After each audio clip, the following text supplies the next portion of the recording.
you know, Chucky's been part of my life since I can remember, and my birthday is right before Halloween, so we would have a birthday party, and it was the only time my dad would ever do the voice or the laugh. Right. You know, and there's a Chucky doll in my house, and always has been.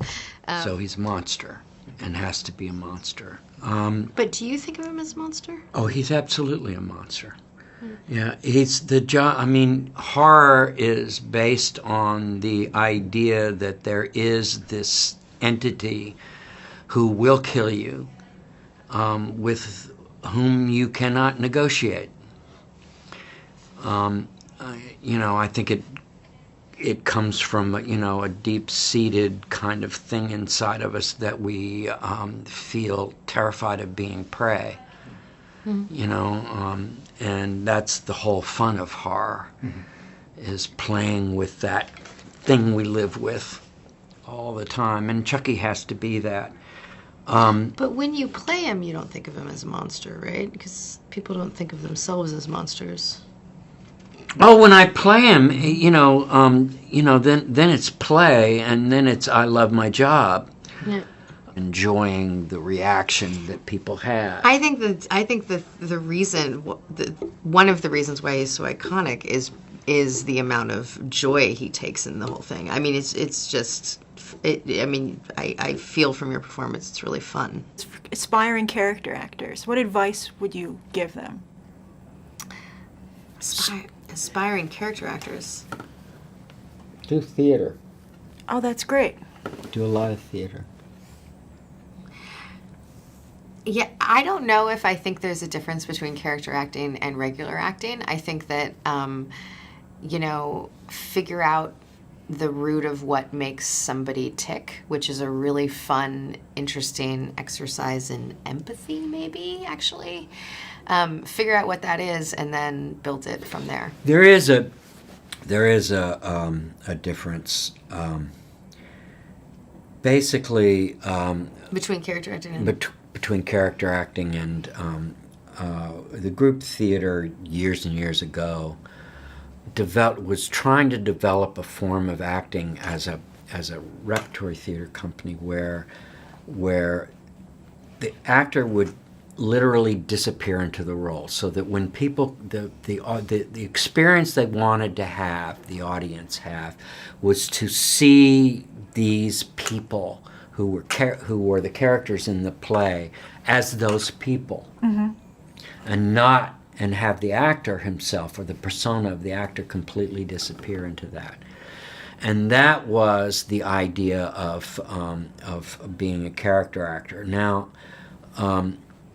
I think Katharine Hepburn came and saw that, and they asked her if she wanted to be a part of it, and she said, "No way in hell do I want to be. I want to be Katharine Hepburn. I want every single time that I go on, I want people to know that there is Katharine Hepburn." Wait, so how do you do this? So how did the group theater say that you totally disappear?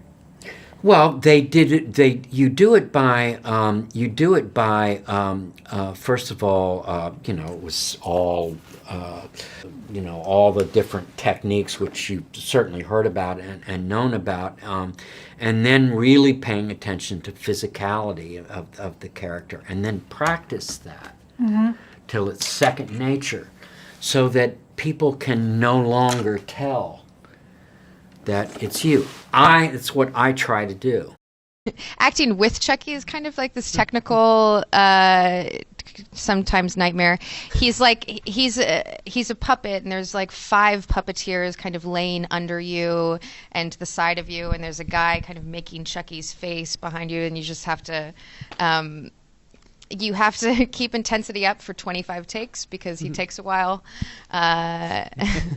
He's kind of a diva. Right. You know, it was fun. The whole thing was really, really fun. I had a great time. I worked alone for 3 movies. Right. And then when Jennifer, I worked with her, I got to work with somebody else. So then that was the first time I got to do Chucky and really work off somebody. And, you know, we had like 2 or 3 days per movie where we got to do that, and then that's fun. I vastly prefer working with other people than working alone. So yeah, it was fun, and I did something very different with Charles Lee Ray in this movie, and tried to make him a little bit more human, mean and insane, but human. How did you do it? When do you sit down and go, I know what I'm going to do. I'm going to make a child doll look like the most terrifying thing I've ever seen in my entire life?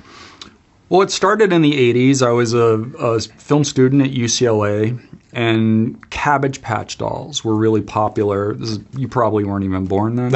I do actually remember Cabbage Patch dolls. Do you? Yeah, they kind of scared me too. Okay. Yeah. Well, yeah, they were scary, and my initial impulse is that I wanted to write something about how advertising affected children, because my dad had worked in advertising and marketing, and it was a world I was around a lot, and I was very aware of how cynical it was. In Hollywood, you read and you get calls back and you test for things millions of times, and you get 1 in 75 parts. You came back right? So 3 times? I didn't think I was going to get it until the studio test. I realized I was the only person there, and I was like, and then you told me I was going to get it, and I still didn't believe you. I was like, yeah. Like, let me see Universal's signature. I wanted you to be calm, and I said, like, just so you know, we just have to do this. Yeah. As far as I'm concerned, you got it. I never, you honestly don't think anything ever is going to happen in Hollywood until the money is in escrow. I've been working at this for 13 years. I still work in a bar. It's been up and down. And then I started to test a lot, and then finally this year, I booked a series and this miniseries. So stick in there, And a casting director once told me it takes about 10 years, and it did for me. Not that I've made it, but I'm now making a living. That is very true. And even after you filmed it, you can still get cut out of the movie. I was cut out of The Master. Paul Thomas Anderson's The Master. Many people were cut out of that movie, but that happens. You just put your and most of the time I think it's not personal. I got the audition. I read a monologue that I give about the HIV crisis, and I before I went in, you just know when something's really good. And so before I went in, I sat the night before and watched a documentary on the AIDS crisis called, what is it? What's the main one that's on Netflix? How to Survive a Plague. That was it. I watched How to Survive a Plague, and the gravity of it, I think I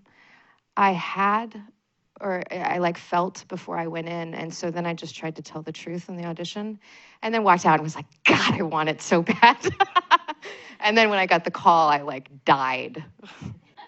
Yeah, we were searching for someone to play that role for a long time, and just no one.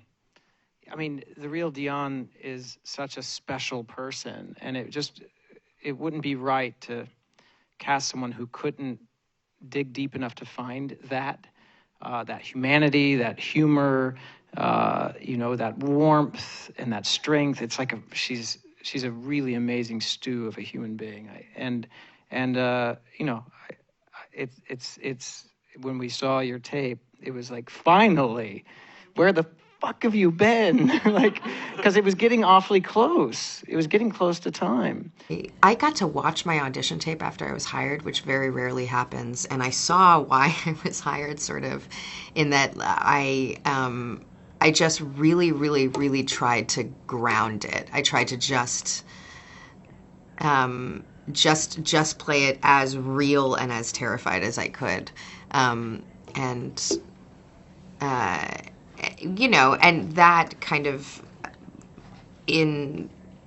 against something as supernatural and kind of silly as a walking, talking, iconic doll is the reason why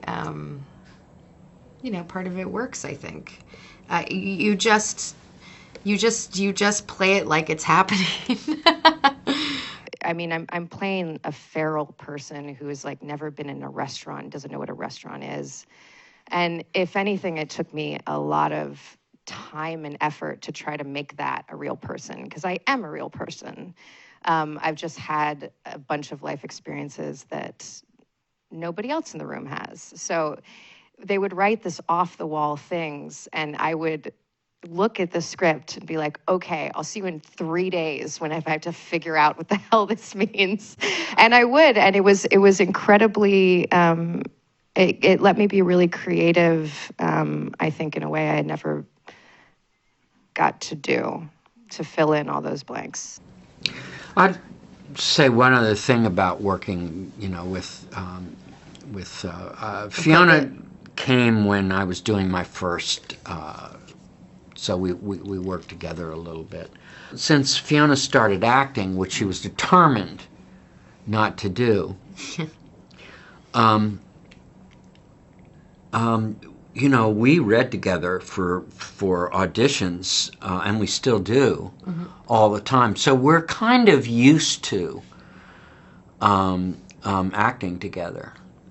So a large part of your life as an actor is you put yourself on tape, and then the tapes are sent to producers, and either you're hired or not, and 99.9% of the time you're not hired. But me and my dad have been putting ourselves on tape for both his tapes and my tapes for 10 years or something. Yeah. And so it's fun. It's I know really how to fun. work with Yeah, we know how to Fiona. work with each other. We need to be in a movie together. Yeah. It would be, we could, acting with her is like it's weird, and she doesn't become my daughter at a certain point. Yeah. It can be unexpected.